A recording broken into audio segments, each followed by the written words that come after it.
Okay, so Case, I don't need you to call me out here because my prediction is less bold than yours, I will say. I will. But I want to direct the listeners and you guys to my bold prediction last year, where I said that Austin Matthews would score the most goals in the salary cap era with 67. Well, turns out he scored 69. That was So you're wrong. an incredibly bold prediction, and he exceeded it. So I'm going to go equally bold, maybe a little less bold. Maybe I should couch this a little bit. A little less bold than last year, and I'm going to say that Mitch Marner finally breaks the 100-point mark, scores 115 plus for the Maple Leafs, leads the team in points, and that's it. That's how bold I'm going to get. I think everything right now for Marner is lining up to like the dots are connecting for him to have an incredible season. I think 115 points would be the most in his career by 16. His career high is 99. He's been on pace for over 100 points before, but never done it. It's a contract year for him. He's looking to get paid. He's looking to stay in Toronto. That top line with him, Matthews, and Matthew Nyes has been incredible so far through 5 games. He only has 5 points, granted, through 5 games, just sitting at a point per game right now. But last year was seen as kind of a down year. And then obviously through the playoffs, he's taken a lot of heat and criticism from the fan base. And I just think all the stars are aligning for him to have the best season of his career and compete and contend for an Art Ross trophy. I'm not saying he's going to win it. I'm not going that far, but I think with 115 points, you can put yourself into sort of a top 5 range. Whereas over the last 5 years, he's comfortably been in a top 10 to 15 range in terms of scoring across the NHL. So that's my bold take. What do you guys think? Yeah, I mean, I'm not going to say it's lukewarm. I probably would let this sit in my coffee mug for a little while before I took a sip. It's not scalding hot out of a volcano like I gave you, but yeah, I mean, I can definitely see it happening. My backup was that there's going to be like 15 100-point scorers in the NHL this year because scoring is just, it's a different thing nowadays, which we're here for. We love that. There were 9 last year, by the way. Yeah, exactly. Yeah. So, I mean, Mitch Marner, yeah, you set it up perfectly. It's going to be a career year because he wants to get paid, just like everyone else in the NHL, and just like everyone else, especially in Toronto. I mean, yes. He wants to stick around there. He wants to prove himself, and yeah, he got dumped on. Everyone's talking about that clip where Willie Nylander's calling them out for complaining and bitching, and that one gets brought to the top of the pile often. But which by the way, in that clip, Willie was actually yelling at Matthews. Yeah. So, but you said you guys because it's the two of them that are So no, this doesn't shock me at all. It doesn't shock me that you went with a Leafs one again. Yeah, you'll love it after being right last year. You have to go for it, and it helps to be playing with a guy who scored 68 goals last year. Pass him the puck. 69 goals last year. Yeah, he's 1 off 70. Yeah, and he's not going to score 69 again this year. So you'd think in a contract year, score 50. Marner needs to shoot the puck a little more. He's probably going to. He could score 35. Wouldn't shock me if he scored 35 and had 115 and, finished 5th in the league in scoring. I think that would be a perfectly reasonable season for Marner if he takes that next step that everybody is hoping and expecting that he will. Well, I think the team's going to take that next step. So, he's a big cog in that machine. Right. It just depends like how the goals are spread out around the team because so far it's been the bottom 6. The bottom really. 6. Yeah.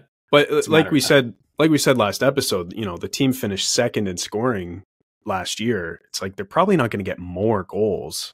It'll probably be around the same range, but it might just be spread out differently.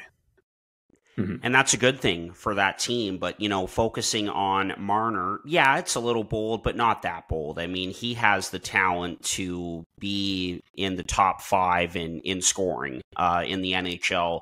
There's no question about that. And yes, it is a contract year for him. It was like when we were talking about Elias Pettersson going into his contract year, and we know the numbers that have, that he's shown after getting that deal. Yikes. But with Marner, yeah, I mean, those two things, the fact that he is talented enough to be in the top 5 in scoring in the NHL, and that it is a contract year. But I'll throw in a third thing that really supports this bold take of yours, Chad, and the fact that, in the summer, after losing in the first round again, all the talk was about Marner going into the contract year. Will he get traded? And just, again, the dislike around him. But now a lot of that has gone away because the team has been playing well, and a lot of the focus is on the new head coach and Craig Berube. It seems like Leafs Nation is just in love with Chief, and how could you not be? And it's about Anthony Stolarz and how well he's been playing. Bobby McMahon, Steven Lorentz making an impact. So it's on a lot of other guys, and it's being spread out. The attention is being spread out, as well as the depth scoring. And so that's really going to help a guy like Marner, who, as we know, cares a lot about the way he's thought of in that market, where he's from, and all of that. So that's just another kind of feather in your cap when it comes to this bold take. Yeah. Here's a stat for you to wrap up on Marner. Since he entered the league in 2015-16, he is 16th in the NHL for points. Among the players ahead of him, the 15 guys ahead of him, one is John Tavares, actually tied, both with 639 points since Marner entered the league. And Matthews is sitting at 13th. 2 players in that group from 1st to 22nd are minus players. One is Alex Ovechkin. The other is Patrick Kane. These are pointless numbers. I just thought I'd share them with you right now. I thought one of them was going to be Marner. Where did that go? No, the fact is, what I wanted to do was point out that Marner is what a curveball. Is in great company in ranking 16th since entering the league. Him and Matthews are in great company. I honestly would have thought that Matthews and Marner would have been higher on that list than at 13 and 16. You have to think that includes their rookie seasons, right? Where guys like, go back to 15-16, like who's leading the league in points? Like Crosby probably had 120. Steven Stamkos. Yeah, so yeah, he scored 60-something goals. Oh, no, he was earlier than that. That was 2012, I want to say. No. 12, 13. 11, 12? Anyways, Harp sparked my mind on something. Is he a Craig Berube guy, though? That's a good question. That could have a big impact on this bold prediction. That is a really good question, because that means everything. And by the way, Stamkos did score 60 in 11-12. That was the year. Jeez, but he's older than I thought. Yeah. Yeah, 08 first overall, and JT was the next year in 09.